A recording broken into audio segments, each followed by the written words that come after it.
If you haven't heard already, and it would not surprise me with the lack of media coverage that this has received, but if you haven't heard, the Amazon basin is currently on fire and has been on fire for the last 3 weeks.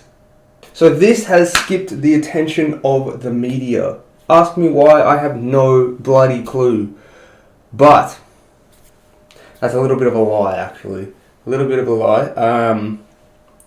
Yeah, Channel 9 recently covered this story, but it was like 30 seconds, so there's that.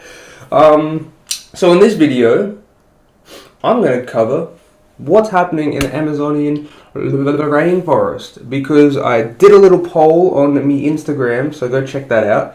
And yeah, you guys said yes, cover it. So here I am. We're going to cover this. Let's get into it.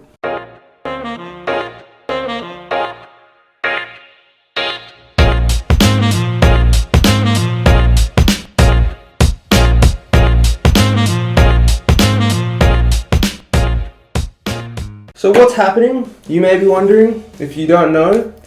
Well, currently the Amazon has been on fire and has spread to 83%. So what's happening, you may be wondering? Well, you've come to the right place. Currently the Amazon basin has been catching fire throughout this entire year, and currently it has increased to 83% as compared to the same time period in 2018. In fact, these fires put Brazil in a daytime blackout and covered 2,700 kilometers of the Brazilian sky. You could even see the smoke from space. Like, at this point, if you want to communicate with the aliens, just start sending smoke signals. Although the fires in the Amazon are kind of a natural occurrence this time of year due to the high temperatures and low humidity, but this many is not natural. In fact, the reason why they are starting is primarily to make room for land use.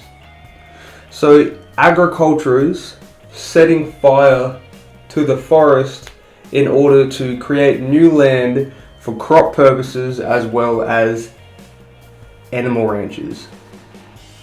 It's also a way to cover up illegal logging. Just set fire to it and you're on your way. Get out of there.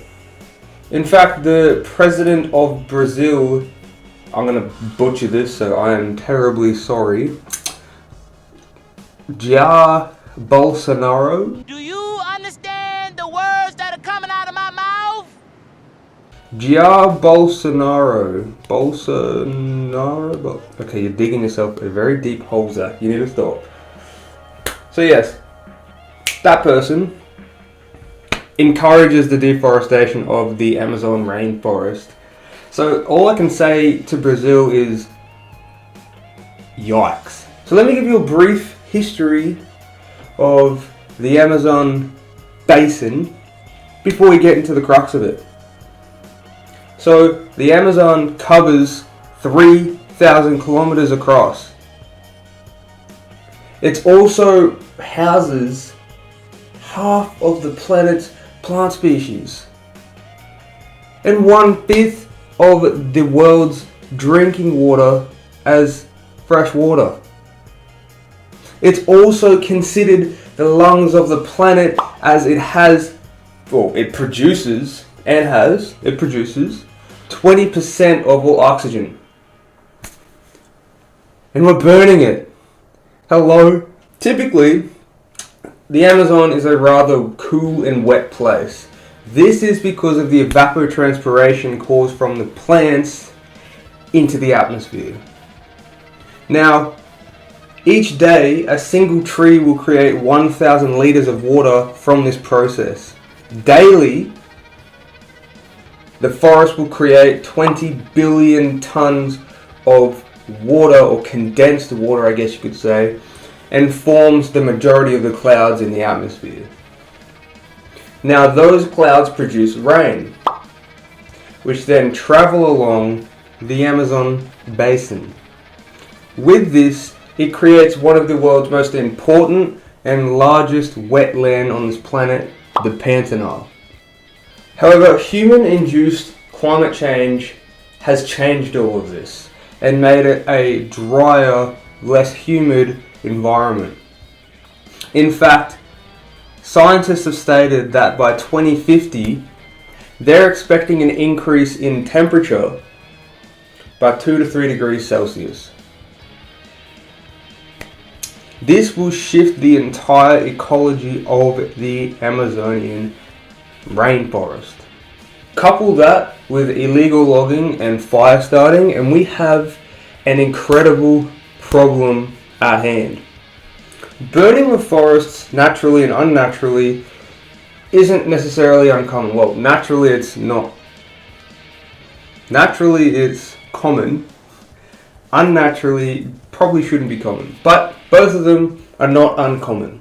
This is because the burning of a forest releases trapped nutrients caught in the tree bark or within shrubs and creates a blanket of nutrient-rich soil, which we can use.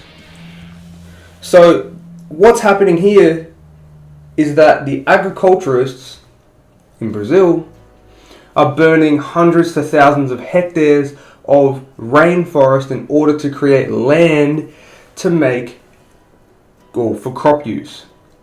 Once this is complete, they'll then deforest the land and use it for single cash crops. What I mean by that is once the nutrients are taken up, you can't put those crops in there, you can't farm in that area. What these crops are, I've got it written down here, rice, citrus, fruits, soybeans, coffee, opium, bananas, etc., etc., etc. Okay? All of those crops are single cash crops in these environments. Once that's all done, what will happen is that the nutrient-rich soil that they created by burning the forest gets used. And scrubs, and dry grass or fire-resistant grass then take over. So what the agriculturists will do is transform this once cropland into a now cattle farm. And that's what 63% of most of this land is now used for, because the nutrient-rich soil was taken up by single cash crops and is now transformed for cattle use. Another huge influence in the alteration of the world's rainforest is the implementation of oil palms. So oil palms are being planted through 27 million hectares of land. And what this is doing is completely altering an entire ecosystem by destroying the land that a lot of animals need. And what's happening is it's driving the majority of the animals that used to live there into extinction, because the nutrients are not enough to sustain their well-being. Doesn't sound very sustainable, does it? It's not all black and blue or doom and gloom. Okay? The coolest thing about rainforests is their incredible resilience against adversity. If there's anything to learn from these environments, is that they know how to get back up when being knocked down, literally. That was a bad joke. I've seen a lot of people say, you can rebuild this, but you can't rebuild that, or once this is gone, it's gone for good. That is not the case. Okay, rainforests are a great example of resilience. In fact, when left alone, they've been seen to come back stronger with more diversity and more plant species than ever. Let me give you a really good example. One of mankind's greatest disasters. I guess you could say it was our beautiful tragedy. So that was insensitive. Chernobyl. If you don't know, in 1986, a single nuclear reactor exploded. basically creating the entire city of Chernobyl an uninhabitable zone for humans. This is still, as of now, is uninhabitable for humans, and will be in the next 20,000 years, I believe it was. But here's where it gets cool.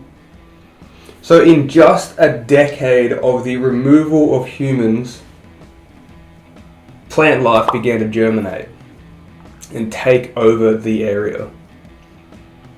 Once this occurred, the animals started coming back.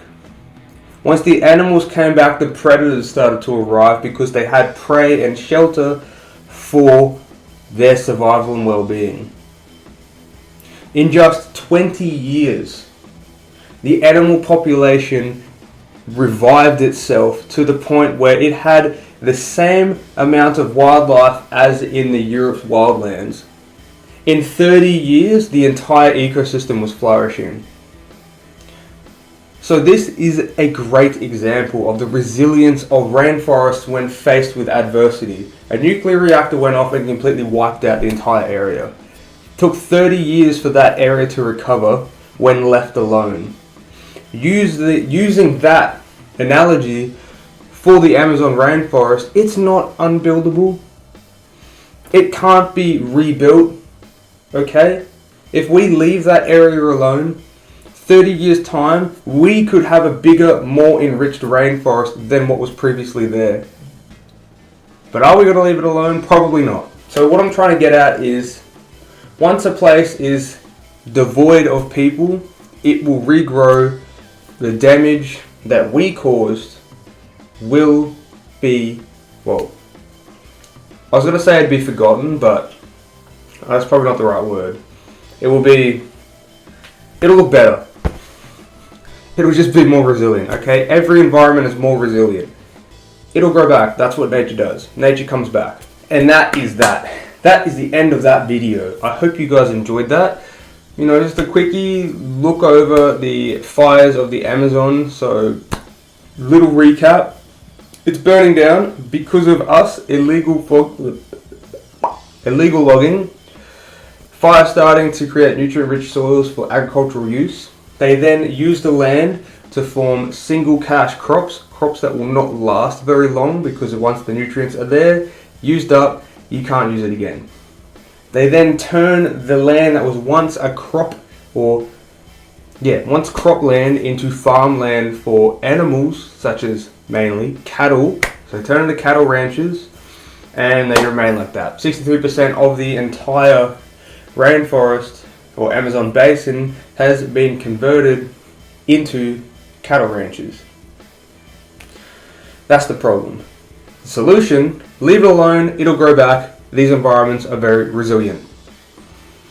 I hope you guys liked that video. Make sure you like, comment, and subscribe for more videos like these, talking about the environment and what's good about it and whatnot. And I will see you guys next time. Check out CLASP down below. Great non-for-profit, I guess a non-for-profit, I don't know. Great organization that gives back to the community. Awesome people. Highly recommend them. I love them so much. And yeah, catch you next time, next Wednesday. Bye.